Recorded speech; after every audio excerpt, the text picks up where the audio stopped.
Welcome into the Who's On Postgame Report here in Durham, North Carolina at Wallace Wade Stadium, where Virginia, number 19 ranked team in the country, comes away with a 34-17 win over Duke in a battle of teams with ACC championship hopes.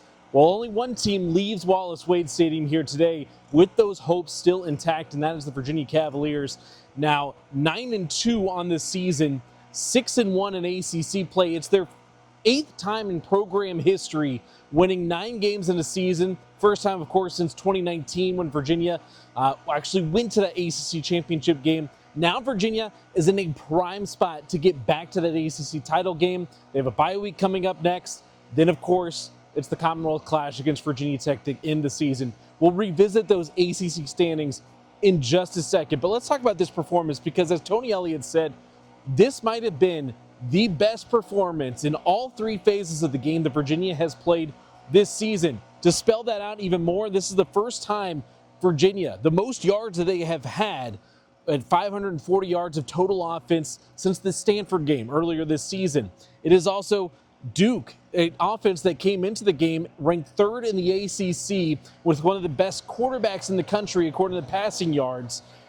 They held this Duke offense to just 255 yards.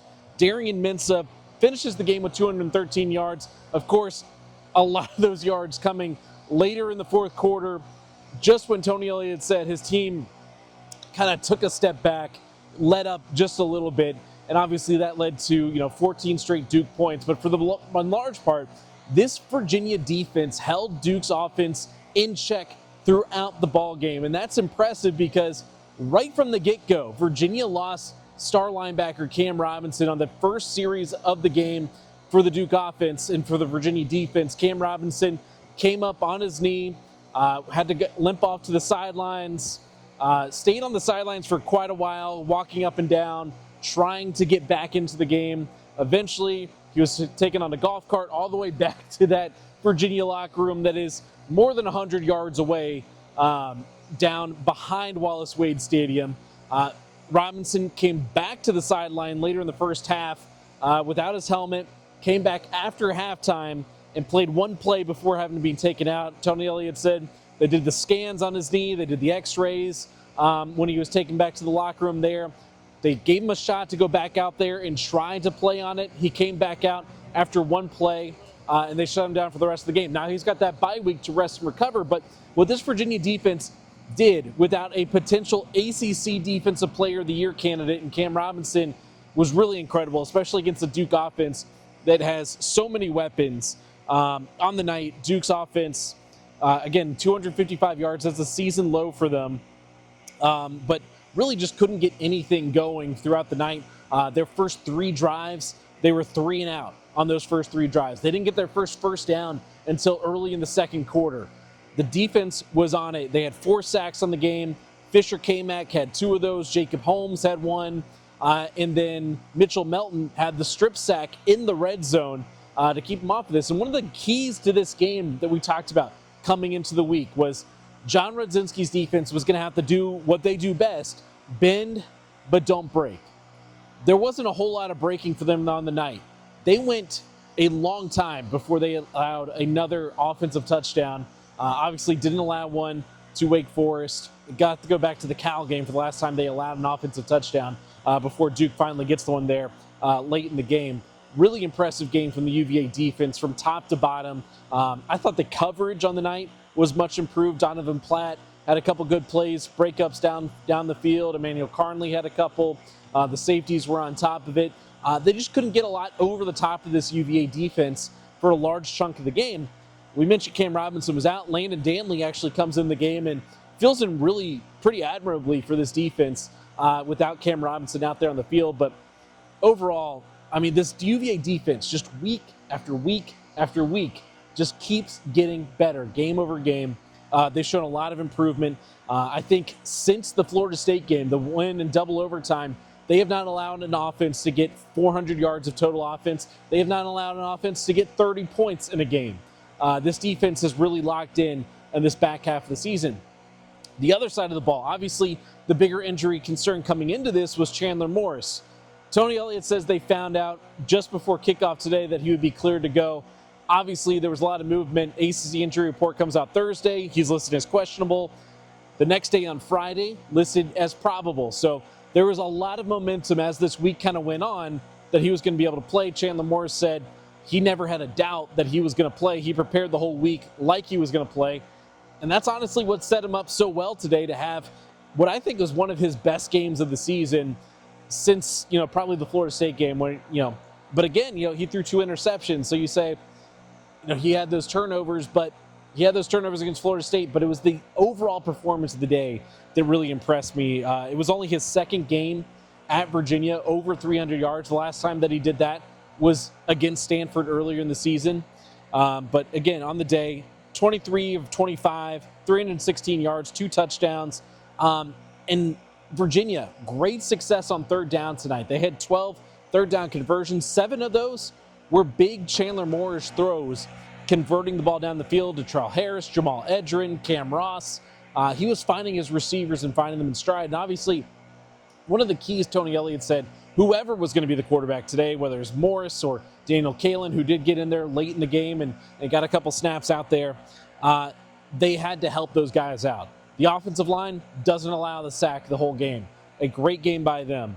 Jamari Taylor, 18 carries for 133 yards, 2 touchdowns. Obviously, he has the big 78-yard touchdown, his career long. In fact, now he is over 900 yards and closing in on that big 1,000-yard mark with 1 game left in the regular season to go. So great game by Jamari Taylor. He also has 13 touchdowns on the season now, passing Wayne Talapapa, who had 12 touchdowns back in 2019.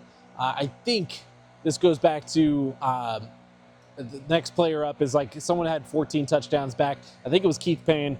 Don't check me on that.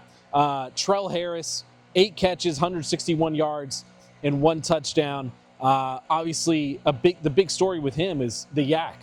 77 yards of yak. I keep saying on the podcast that this guy runs like a running back when he catches the ball. And we saw that in strides tonight. Probably the best game of his career. I know he had the 3 touchdowns early in the season, but from start to finish, this was Terrell Harris's best game. Career high 8 catches, career high 161 yards, and obviously has the touchdown to kind of cap off the night. Expect him to be in the ACC Receiver of the Week running. Overall, just a good game from the offense, is top to bottom. Special teams is good on the night. So like Tony Elliott said, it was a complete game in all 3 phases of it.